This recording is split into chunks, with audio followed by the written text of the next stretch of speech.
Hello అండి, welcome to మావి చిగురు స్టోరీస్. ఈరోజు కథ ఆరేసిన చీర. ఈ కథ మొదలుపెట్టే ముందు ఈ ఛానల్ని కొత్తగా చూసేవారు, ఇంతవరకు సబ్స్క్రైబ్ చేయనివారు తప్పకుండా సబ్స్క్రైబ్ చేసి సపోర్ట్ చేయండి. ఈ కథ పూర్తిగా చూసి మీకు ఎలా అనిపించిందో కామెంట్ చేయండి. ఇక కథ మొదలు పెడదాం.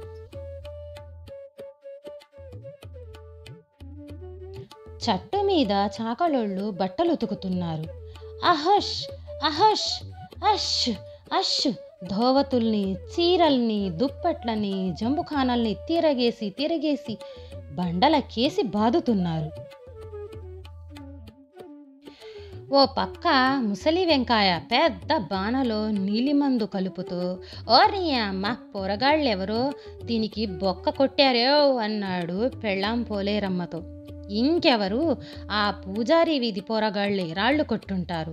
అయినా జన్మంతా ఆ చిల్లి బానేనా, కుమ్మరాయనికి చెప్పి కొత్తది చేయించుకోరాదు అంది పోలేరమ్మ గుడ్డలు పిండుతూ.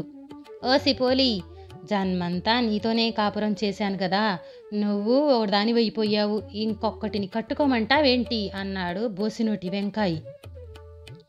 ఓలబ్బ సంబడం అని మూతి విరిచింది పోలేరమ్మ. ఏటేయ్ ఏటి ఈ బాణ మా అయ్య కాలం నాటిదేయ్, ఒట్టినే పోనిస్తానేంటి అంటూ వెంకాయ చిల్లిని గుడ్డపేలికలు పెడుతున్నాడు. చాకళ్ళు ఎవరి బండ దగ్గరికి వాళ్ళు మూటలతో చేరుతున్నారు. అవతల పక్క కొత్తగా పెళ్ళైన లచ్చి, సాంబడు మూటలతో దిగారు. వాళ్ళిద్దరికీ క్షణం పడదు, ఎప్పుడు చూడు కీచులాటే. తిరిగి ఇంతేళ్లకొచ్చావు, పొద్దు కనిపిస్తుందా అన్నాడు సాంబడు. నువ్వు ఇప్పుడే వచ్చి నన్ను దెప్పుతావే, వాళ్ళు బట్టలు ఇట్లా తిప్పి కొట్టింది లచ్చి. సికార్లే కాదు, మాటలు కూడా నేర్సేవు గదే, పళ్ళు పటపటపటా కొరికాడు సాంబడు. నాకెందుకు సికార్లు, మీసమున్న సొగ్గాడివి నీకు కావాలే గాని సికార్లు అన్నది. ఏటి నన్నే ఎక్కిరిస్తున్నావా దర్బీసు మొహందానా, ఓహులబ్బా ఓలబ్బా పెళ్ళం మీద అట్ల కాడల్లే ఏం ఎగిరెగిరి పడుతున్నాడు అంది. మక్కెలిరగదంతా అని లచ్చి జుట్టు పట్టుకున్నాడు సాంబడు. ఓలమ్మో గొల్లు మంది లచ్చి. వెంకాయ పోలేరమ్మ పరిగెత్తుకొచ్చి, ఓరి మీరు పడిసావా, బట్టలు తడపకుండానే దెబ్బలాటేంట్రా అని ఇద్దరినీ విడదీసి పనికి పురమాయించారు. లచ్చి, సాంబడు మాట్లాడకుండా బట్టలుతుకుతున్నారు. మనసుల్లో ఒక్కళ్ళ మీద ఒకళ్ళకి ఎందుకో కసి. ఈ పెళ్ళి ఇద్దరికీ ఇష్టం లేదు. పెద్దలు పట్టుబట్టి మరీ ఇద్దరికీ ముడివేశారు. లచ్చి సన్నగా ఉంటుంది, సాంబడికేమో బొద్దుగా ఉన్న ఆడపిల్లలంటే ఇష్టం. లచ్చి జడ చిన్నది, సాంబడికేమో పొడుగాటి జడలున్న ఆడపిల్లలంటే మనస్సు. ఆడపిల్ల గజ్జల పట్టీలు పెట్టుకుని నడుస్తూ ఉంటే సాంబడి గుండెల్లో మువ్వలు మోగుతాయి. సాంబడు కొనిచ్చిన లచ్చి ఆ గజ్జల పట్టిలో అవతల పారేసి కడియాలు పెట్టుకుని తిరుగుతుంది టంగున. లచ్చికున్న ముక్కు బేసరి దిద్దులు సాంబడికి అస్సలు నచ్చవు. అందుకే లచ్చి అంటే చికాకు, కోపం, అసహ్యం. దాని మాట, పలుకు, నవ్వు, అది చేసిన పచ్చడి చీచి. సాంబడు కోపంగా చీర ఉతుకుతున్నాడు. ఆ చీర సీతాలు కట్టింది. సీతాలు కళ్ళ ముందు కదిలింది. అదిలి నెమలి కంఠం చీర. సీతాలు నెమలి కంఠం చీర కట్టుకుని ముద్దబంతి పువ్వులా కదులుతూ ఉంటే సాంబడికి కళ్ళు ఒళ్ళు తెలిసేది కాదు. ఆడదంటే సీతాలే.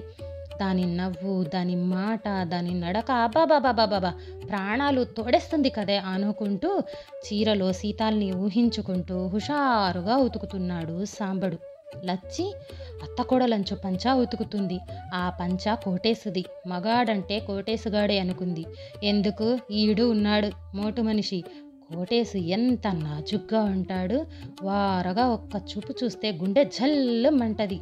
మొన్న పండగ రోజు ఈ అత్తకోడలంచు పంచె కట్టుకుని తలపాగా చుట్టుకొని బజార్లో వెళ్తా ఉంటే కార్యవర్తి రాజులా ఉన్నాడు.